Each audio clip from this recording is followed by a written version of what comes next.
One seems to hear words of good cheer from everywhere, filling the air. Oh, hark, raises the sun, other tones, in the rain, while people sing songs of good cheer. Christmas is here. Ding dong, ding dong, there is a song. When jingle ring, all carols go. Ding dong, ding ding. All on this and all without end, their joyful tones to every home. Ding dong, ding dong.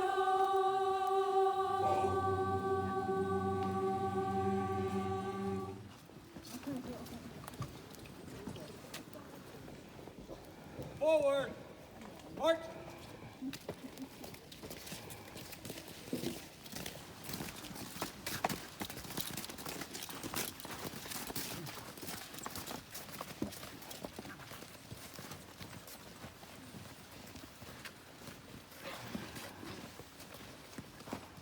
Electric Christmas tree lights together in 1882.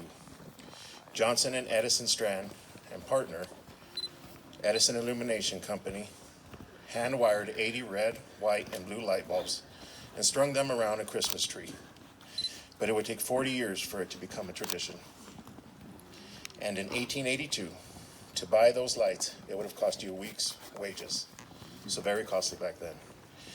Fast forward to today, American households' Christmas lighting tradition use up more electricity than most small countries.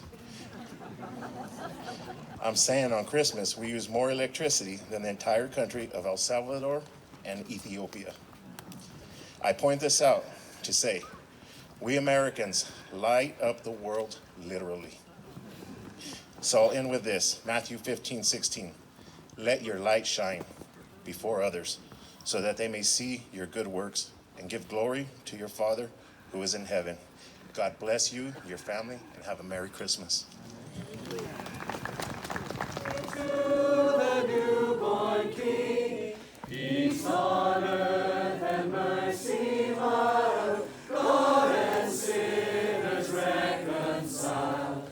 Joyful all ye nations rise, join the triumph of the skies. With angelic hosts proclaim, Christ is born in Bethlehem. Hark the herald angels sing, glory to the newborn King. Hail the heaven-born Prince of Peace, hail the Son of Righteousness. Light and light to all he brings, risen with healing in his wings. Mildly lays his glory by, born that man no more may die, born to raise the sons of earth, born to give them second birth. Hark the herald angels sing, glory to the newborn King.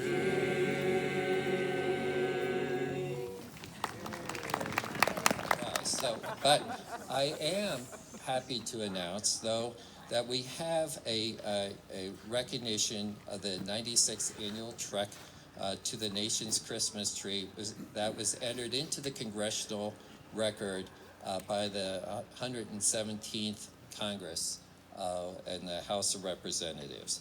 And so I would like to read that to you. Madam Speaker, I rise today to honor the Sanger Chamber of Commerce's annual Trek to the Nation's Christmas Tree ceremony at Kings Canyon National Park.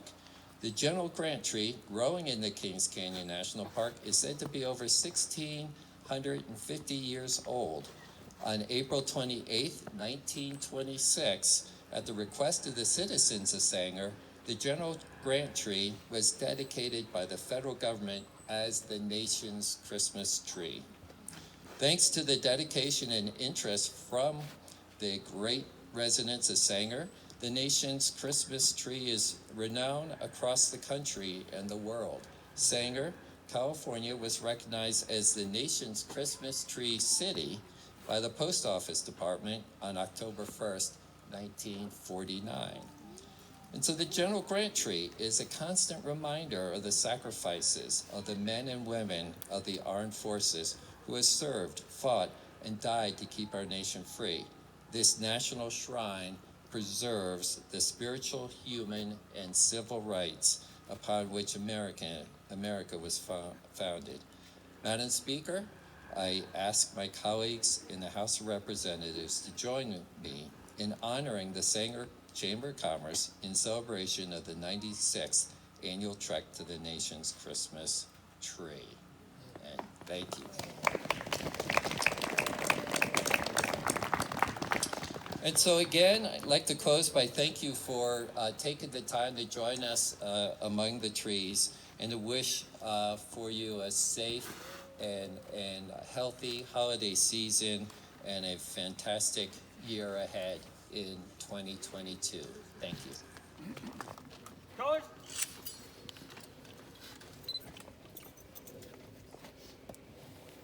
Forward. March.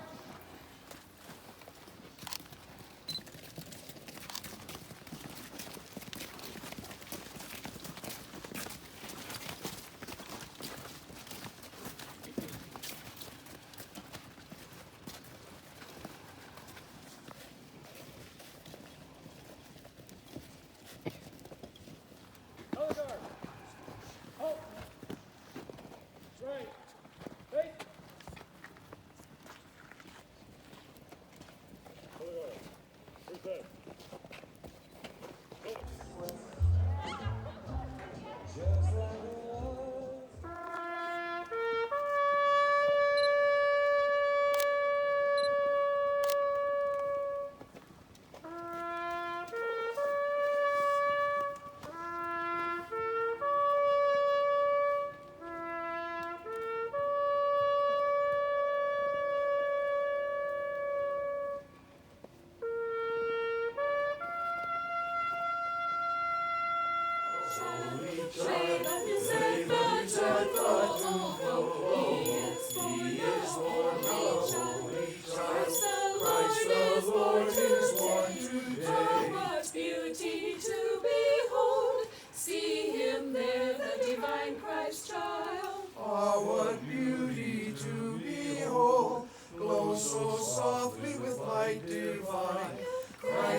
Thank you, Jeff. Merry Christmas, everyone. Thank you to the Sanger Chamber of Commerce for putting on this time-honored tradition of the Trek to the Tree. This coordinated event wouldn't be possible without the contributions of many individuals that played a part of this ceremony. Thank you for the wonderful music from the Jubilation folks, the Handbell Choir, and the Sanger High School Choir. So thank you. Seeing the Sanger NJROTC in action is always a treat. I know the dedication these fine young adults have doing things for our community. I was one of you for 4 years under the great Captain John Nicholson at Sanger High. I'm extremely proud of the people of Sanger in making this ceremony a reality year after year. I'm Lieutenant Colonel Cesar Gonzalez from the 144th Fighter Wing, and I was born and raised in Sanger. It is my honor to be here with all of you today. First, let me tell you a few words about the 144th Fighter Wing. Our mission is to maintain combat-ready forces able to rapidly generate, employ, and sustain global air power and agile support for nation and state. We provide the global air power through our F-15 fighter aircraft. Our aircraft and people have been all over the world, providing deterrence to our peer competitors. If you ever go to the base, Aircraft 024 is Sanger's jet. It has the city emblem on the nose art of the jet, and the city seal of Sanger has the grant tree, so it's quite fitting. Our vision is to be a premier professional team of warriors that is diverse, inclusive, connected, and relentlessly improving to serve the nation and state. I am proud to be part of this great family of warriors. As you heard, on April 28, 1926, the General Grant Tree was declared the nation's Christmas tree. On 17 January 1956, it was also declared as a national shrine in memory of the men and women of the armed forces who have served and fought and died to keep this nation free and to preserve the spiritual, human, and civil rights, which are the essence of our American heritage. As I was reading the annual Christmas letters addressed to the city of Sanger from former presidents like John F. Kennedy, Ronald Reagan, George Bush, and Richard Nixon, to name a few, I was reminded of the American spirit of hope, faith, and love that we hold dear. I was in awe of the history I was witnessing when I was reading the letters from these presidents as they are crafted and are at the City of Sanger Chamber archives. The General Grant Tree has stood here for over 1,700 years. It is majestic and beautiful, and when you see it in person, it makes you appreciate the power of Mother Nature. In comparison, our country has been in existence for only 245 years.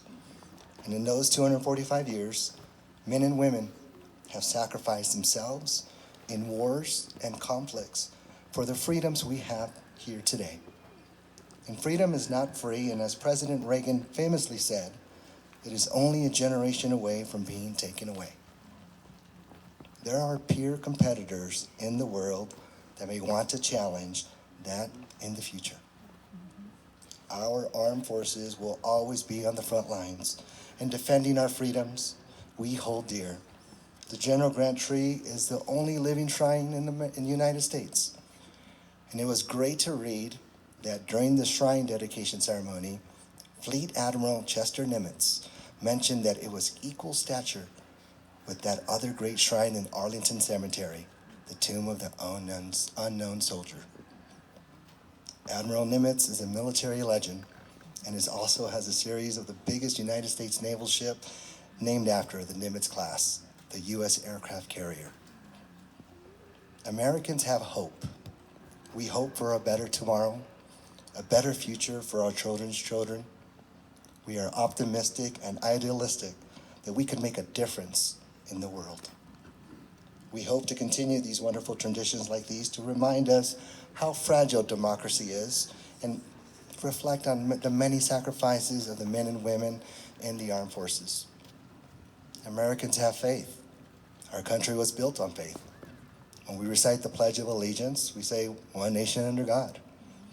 In our 245 years, however dark it may be, light will always break through. Some dark days, as September 11th, December 7th, we will never forget. And if you were alive to witness it and the after effects, it has been ingrained in our hearts.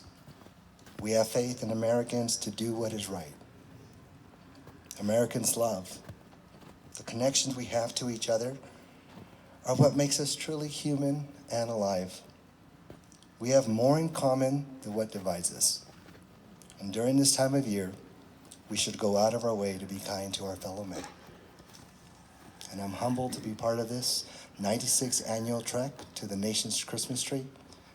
This is in our backyard, and it is nationally and internationally sought out to watch the marvel of the great sequoias. Thank you for honoring our fallen veterans who paid the ultimate sacrifice. And may you have a wonderful Christmas, and may God bless America.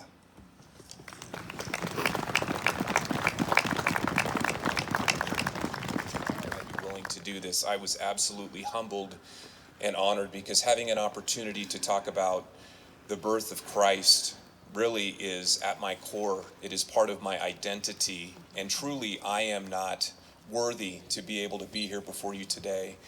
But I think about the meaning of Christmas and the Christmas message, And listening, of course, to the Lieutenant Colonel who talked about hope and faith, it is so fitting.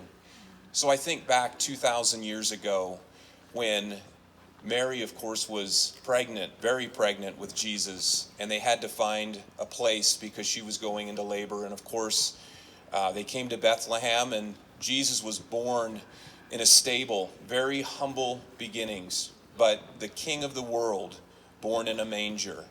And yet he came not to rule over the world. He came to be a sacrifice for you and me.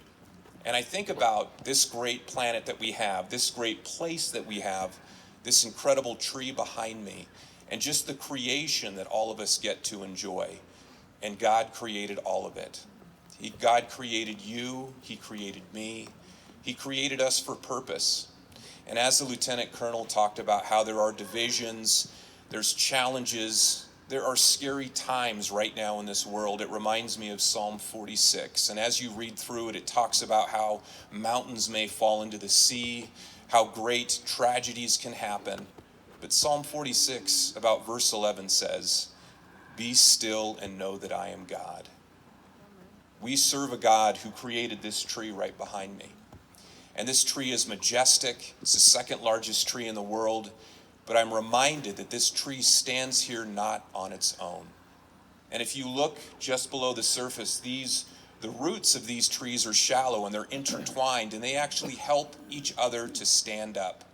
Just like Americans, regardless of our background, regardless of our socioeconomic status, we all help each other stand up because we are Americans first. And that's what makes our country so great. So with the birth of Christ coming into the world, I'm reminded of the fact that how God's hand not only was on that birth, but on the whole situation, because King Herod pursued Joseph and Mary and Jesus, but of course was not successful.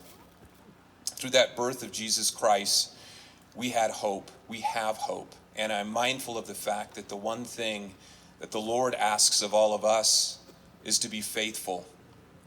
I think about Hebrews 11, about verse 6, where it talks about if you want to please God, you need to have faith. And God wants us to ask for great things and be faithful to him, and he will grant those things to us.